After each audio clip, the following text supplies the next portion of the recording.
नमस्कार मित्रों, आज चिंतन में श्री कृष्ण जन्माष्टमी पर्व एक प्रेरणा।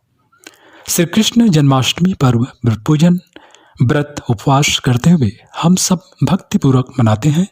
ईश्वरीय सत्ता का अवतरण धरती पर तब होता है जब धरती पर अनाचार, पापाचार, अत्याचार चरम पर होता है। भगवान कृष्ण के रूप में भगवान श्री हरि विष्णु का अवतरण भी इसी क्रम में हुआ।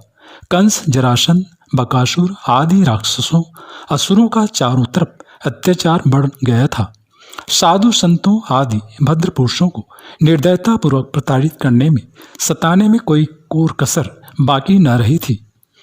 देवकी वसुदेव के पुत्र के रूप में कंस के कारागार में प्रभु अर्धरात्रि में भाद्रपक्ष कृष्ण पक्ष की अष्टमी के दिन रोहिणी नक्षत्र में अवतरित हुए। विपन्न परिस्थितियों में बचपन गुजरा, परंतु बचपन से ही चमत्कारिक शक्ति का परिचय देते हुए उन्होंने पुतना, चाणूर, कंस, कालिया का खेल खेल में ही संहार कर दिया था। भगवान योगेश्वर श्री कृष्ण का जीवन विविधताओं, विशेषताओं और गुणताओं से भरा पड़ा है। उन्होंने अत्यंत कठिन विषम परिस्थितियों में भी साहस, शौर्य का साथ नहीं छोड़ा और मुस्कुराते रहे। गोकुल छोड़ा, मथुरा आए, मथुरा छोड़ा, द्वारका चले गए, जहाँ से गए वापस लौटकर नहीं आए। यह उनके यौगिक और आध्यात्मिक जीवन की पराकाष्ठा थी। भगवान श्री कृष्ण महायोगी और पूर्ण पुरुष थे। वे योगी भी थे और योद्धा भी। वे एक कर्मयोगी भी थे, कर्म से निवृत्त सन्यासी भी थे। वे एक साथ अर्जुन के सखा, सुदामा के सहचर, उद्धव के आचार्य, गोपियों के स्वामी, तपस्वी, सिद्ध, संत, बैरागी तथा अध्यात्म पुरुष थे। जितने भी अवतार हुए हैं उनमें किसी ने भी इतने विविध पहलुओं को स्पर्श नहीं किया था। भगवान श्री कृष्ण को इसी पूर्णता व पारंगतता के लिए ही पूर्ण पुरुष कहा जाता है। असंभव को संभव करने वाला ही भगवान होता है। कृष्णावतार की लीलाओं में अध्यात्म की गहन गूढ़ता पिरोई हुई है।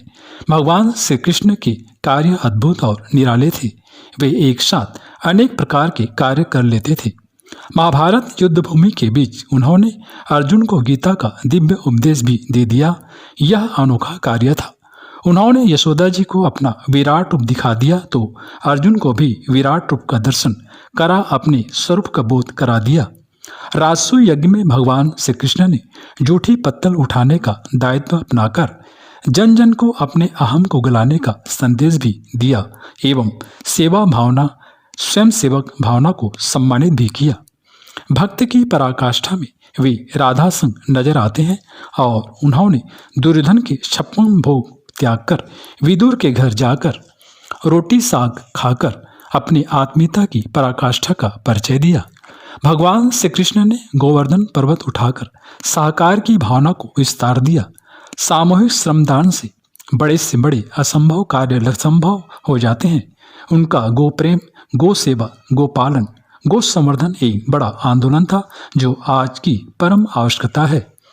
गो द्रव्यों का महत्व आज मनुष्य जीवन के लिए कितना अधिक है।